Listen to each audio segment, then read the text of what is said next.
ರೀ ಹಾಲು ತಗೊಳ್ಳಿ. ಈಗ ಬೇಡ, ಅಲ್ಲಿ ಇಟ್ಟರೆ ಆಮೇಲೆ ಬಂದು ಕೊಡ್ತೀನಿ. ಎಲ್ಲಿಗೆ ಹೋಗ್ತಾ ಇದ್ದೀರಾ? ಸ್ಟಡಿ ರೂಮ್ಗೆ. ಮಲ್ಗೋ ಟೈಮಲ್ಲಿ ಅಲ್ಲಿಗೆ ಯಾಕ್ರಿ ಹೋಗ್ತಿದ್ದೀರಾ? ಸ್ಟಡಿ ರೂಮ್ಗೆ ಇನ್ನೇನಕ್ಕೆ ಹೋಗ್ತಾರೆ? ಓದೋದಕ್ಕೆ. ಇದೇನಿದು ಇತ್ತೀಚೆಗೆ ಮಧ್ಯರಾತ್ರಿ ತನಕ ಓದೋದು? ಅಂಥದ್ದು ಏನಿದೆ ಓದೋದಕ್ಕೆ ನಿಮಗೆ? ಏನು ಪ್ರಶ್ನೆ ಅಂತ ಕೇಳ್ತಿದ್ಯಾ ನೀನು? ನಾನು ಓದೋದಕ್ಕೂ ನಿನ್ನ ಕಾರಣ ಹೇಳಬೇಕಾ? ಹಾಗಲ್ಲ ರೀ, ನೀವು ಯಾವಾಗಲೂ ಇತ್ತೀಚೆಗೆ ಇಷ್ಟೊತ್ತಿಗೆ ಸ್ಟಡಿ ರೂಮ್ ಹೋಗಿ ಸೇರ್ಕೋತೀರಾ.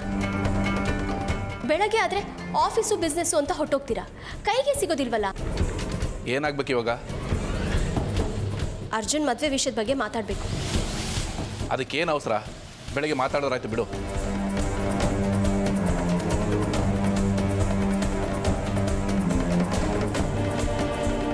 ಏನಾಯ್ತು ಇವ್ರಿಗೆ? ಯಾಕೆ ಯಾವಾಗ ನೋಡಿದ್ರು ಸ್ಟಡಿ ರೂಮ್ ಅಂತಿರ್ತಾರೆ? ಇತ್ತೀಚೆಗೆ ಇವ್ರ ನಡವಳಿಕೆನೇ ಬದಲಾಗೋಗಿದೆಯಲ್ಲ. ಅಷ್ಟೊಂದು ಮುಖ್ಯವಾದದ್ದು ಏನಿದೆ ಸ್ಟಡಿ ರೂಮಲ್ಲಿ? ಯಾಕೆ ನನಗೂ ಸ್ಟಡಿ ರೂಮ್ ಹೋಗೋದಕ್ಕೆ ಬಿಡ್ತಾ ಇಲ್ಲ ಇವರು?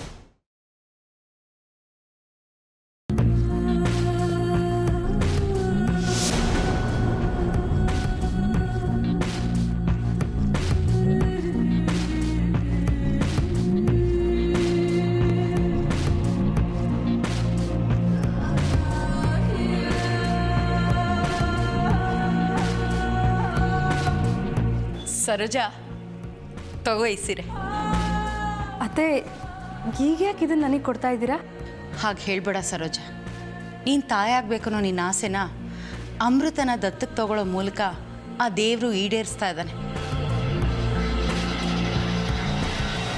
ನಾಳೆ ದತ್ತಕ್ಕೆ ತಗೊಳ್ಳೋ ಶಾಸ್ತ್ರದಲ್ಲಿ ಈ ಸೀರೆನ ಉಟ್ಕೋ. ತಗೋ, ಬೇಡ ಅನ್ಬೇಡ, ನನ್ನ ಆಸೆ ಇದು.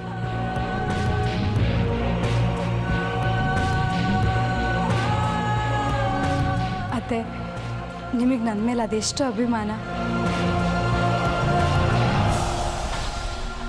ನಿಮ್ಮ ಪ್ರೀತಿಗೆ ನನಗೇನು ಹೇಳಬೇಕು ಅಂತಲೇ ತಿಳಿತಾ ಇಲ್ಲ. ಹಾಗೆಲ್ಲ ಹೇಳ್ಬೇಡ ಸರೋಜಾ. ಅತ್ತೆ ಅಂದರೆ ತಾಯಿಗೆ ಸಮಾನ. ಈ ಸೀರೆಯಲ್ಲಿ ನೀನು ಹೇಗೆ ಕಾಣಿಸಿ ಅಂತ ನೋಡ್ಬೇಕು ಆಸೆ. ಹೋಗು, ರೂಮಲ್ಲಿ ಒಂದ್ಸಲಿ ಉಟ್ಕೊಂಡು ಬಂದ್ಬಿಡು.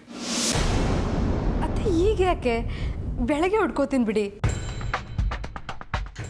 ಸರೋಜಾ, ಒಂದ್ಸಲಿ ಉಟ್ಟು ನೋಡು. ಇದು ಚೆನ್ನಾಗಿ ಕಾಣಲಿಲ್ಲ ಅಂದರೆ ಬೇರೆ ಸೀರೆ ಕೊಡ್ತೀನಿ. ಅದಕ್ಕೆ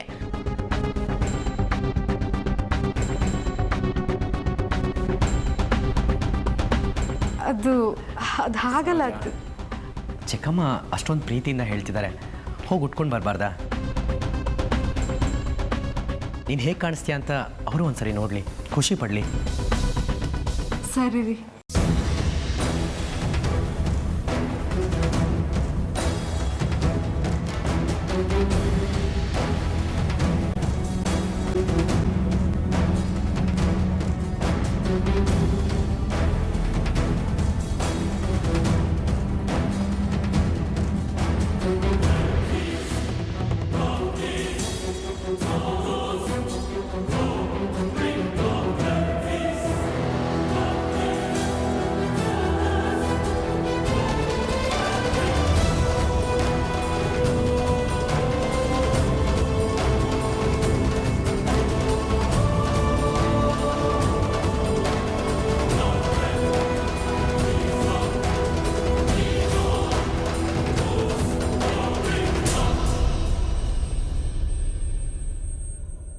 ಹೋಗು ಹೋಗು.